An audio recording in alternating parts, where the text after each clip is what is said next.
we'll guide you through how to add transitions in CapCut using the latest features. If you find this helpful, consider subscribing and liking the video. First, open CapCut on your desktop and start a new project or open an existing one. Make sure you have at least 2 clips on your timeline, because transitions require 2 clips to connect.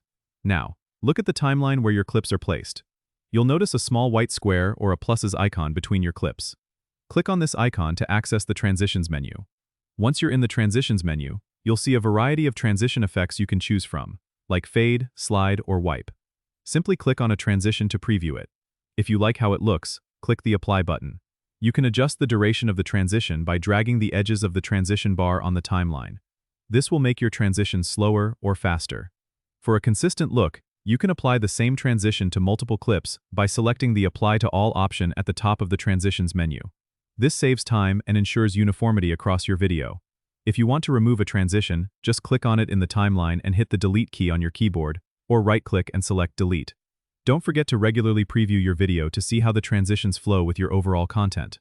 Remember, transitions can add a professional touch to your videos, making them more engaging. Don't forget to subscribe and comment if this helped you out.